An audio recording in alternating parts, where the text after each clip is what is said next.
Hello everyone, what's up? Welcome back to my channel. I have a little bit of a chatty video for you today. It's something that I've wanted to talk about for a long time, and it was honestly brought about by a conversation that I recently had with GoDaddy, which I never thought I'd be saying. How cool. If you follow me on Twitter, you have seen the many posts that I've made about my domain name purchases, aka hoarding, and GoDaddy has been my provider of choice for years. Seriously, I don't even know when I bought my first domain name from them. It had to have been back when I was in college, probably 2015 maybe, 2014 even. And yeah, they just make it really, really easy to buy a domain name and get your brand all set up. They have a ton of awesome tools and yeah, I really love them. So anyway, they, of all people, of all brands, reached out to me and asked if I wanted to be interviewed for their The Journey series, which is a really cool series they have over on their YouTube channel. And they just talk to other entrepreneurs and sort of get to know their journey. And it was a really, really fun experience. I thought that they did a great job with the questions. I've done a lot of interviews before, and the ones that they asked were actually different than the ones that I've normally asked, and I felt like they were really helpful also to the audience. So it wasn't just an interview where I'm just blabbing about myself and it's not really helping the audience. So if you're interested, I would love it if you went over and checked out my interview. I'm gonna link it everywhere. I'll link it in the description, I'll link it up here in the cards, and open that up in a new tab and watch it after, or watch it and then come back to this one. But I basically talk all about my entrepreneurship journey, hence the title, The Journey. And the cool thing is these interviews are pretty short. I think mine is like 13 to 15 minutes. So they're nice bite-sized interviews. I know I don't like to watch a lot of podcasts because sometimes they can just like drag on and on. So this is a good kind of lunchtime listen or watch, and I had a lot of fun. But anyway, the point is, after being interviewed for The Journey, it really got me thinking about this question. As most people, you started in the corporate world, but what motivated you to actually quit and just do your own thing? Why did I leave my job? You can tune in to our interview to see the answer that I gave them, which was true. But if I'm being honest, there was kind of a culmination of reasons. Like if I really, really think about it, it's not just that one answer that I gave, it's layers upon layers upon layers of things. And that's what I want to talk about with you today. And I also want to say, I'm never going to tell you what to do, but I'm going to tell you the signs that it was time for me to leave my job. The first was that work in the traditional sense, not necessarily simply my employer, but work in some sense was really starting to affect my mental health. This can take a lot of different forms for different people. For some people, they are in a super toxic work environment itself. Their company, maybe they don't align with their values. Maybe they have a boss who's like very, very disrespectful to them, doesn't treat them like human. For me personally, I was going through a bit of a mental health crisis, if I'm being honest, in that I had recently lost my father in a really tragic way. To my colleagues and everything, they were super nice to me. They were, very accommodating. But it was just that concept of being under somebody else's control that made it really hard to heal. It made it hard because I had to decide, what's more important, going to take care of my mental health today or working on a project that like honestly nobody cares about and nobody is even giving me any credit for, or it's really not, like it's just busy work. I mean, I've worked with people in the corporate world who were going through cancer and were still having to come to work, or going through a divorce, or like losing, family members and stuff. And it's just like, that can have a really negative toll on you. And it's not to say that being an entrepreneur, I don't have to deal with those things. I still have bad mental health days. I still, go through crises in life and in the world, right? That's just a part of life. But I think being self-employed, the great thing about it is that I'm able to decide how much I have to give that day.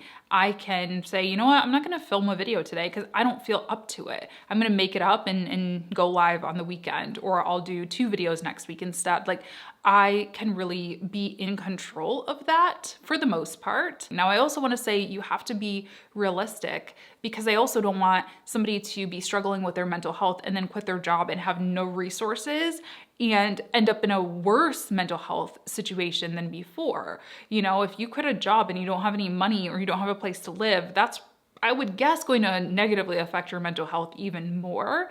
So maybe if you're in that situation, you can ask your job if you can move down to part-time or be moved to a different team, or, try a different job, like a different department at your job, at least until you're able to build up a savings to be able to go full-time into entrepreneurship. The next sign that it was time for me to leave my job, and this one's a little less doom and gloom, but it was that I had a successful side hustle already. I told you I've been working with GoDaddy, using their services for years and years now. And so I think here's my tip, my first tip to anybody watching. If you are thinking about, you know what, I want to start side hustling, or maybe you already are, or you're working on like a freelancing platform or getting word of mouth referrals or something, secure your domain name, secure your first and last name so that you can start building up that personal brand. This is one of the reasons that I love GoDaddy, because they just make it so easy to go in there and secure latashajames.com. I have that. It's like $11 a year, $12 a year, something like that. It's very, very affordable.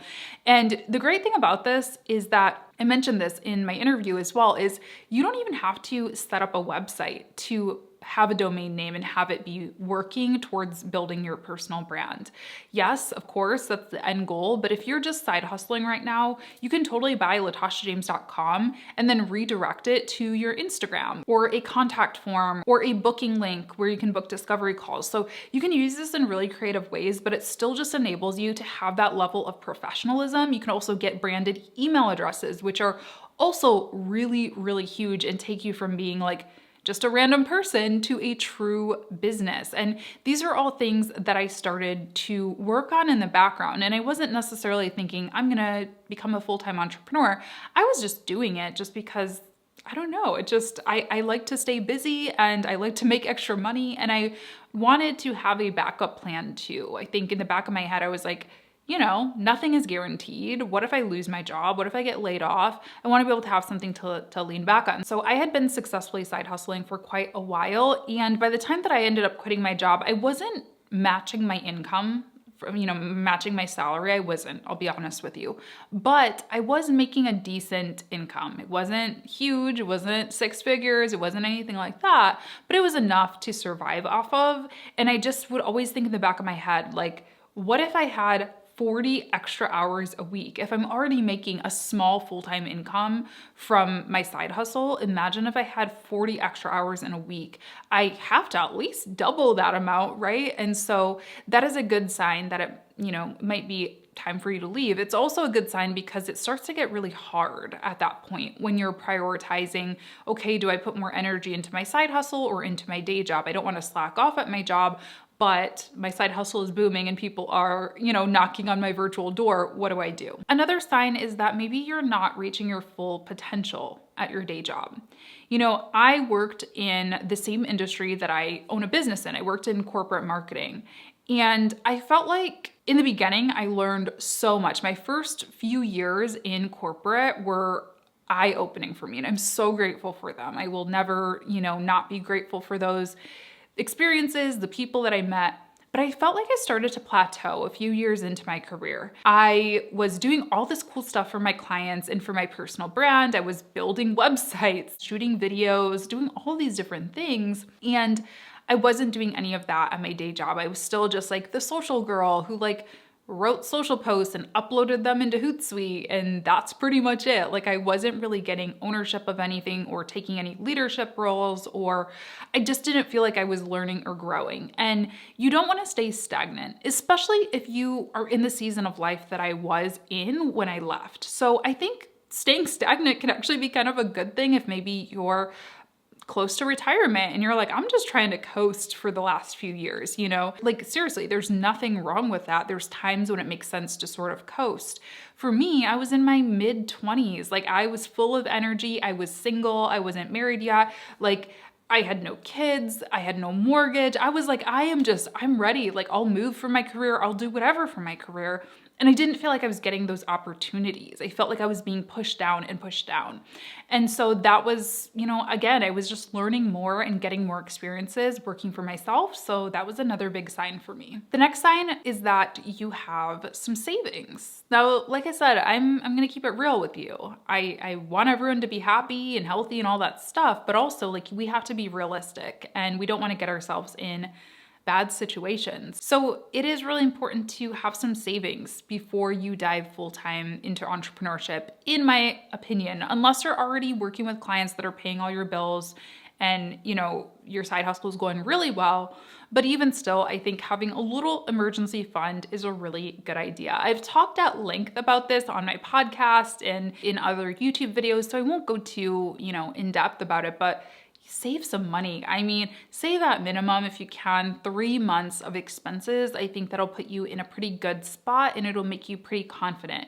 And I always say this, I've said it before, but it's not just in case something goes wrong. Obviously that's there, but it's also for peace of mind and it allows you to be picky. When I first went full-time with my business, sure, I still did take some jobs that maybe like I wouldn't take today, but for the most part, I was being picky. I wasn't taking $10 an hour jobs. I wasn't taking $100 projects. I didn't have to because I knew time is money and my time is worth more than that. And I have a little bit of savings in the bank. I'm not that desperate yet. You're not going to be taking gigs out of desperation. So you're going to be able to really intentionally build your business without kind of, just doing things out of desperation and then working yourself into the ground, like really stressing yourself out and exhausting yourself so that you can't be the best that you really want to be for your clients. And the last sign is that you feel optimistic about it. Honestly, I mean, this is something that you can't really teach. It's just, do you feel it or do you not? Can you go with your gut? Does it feel right? A whole lot of entrepreneurship really is about just making the best decisions based on the information that we have and listening to our intuition, really and truly.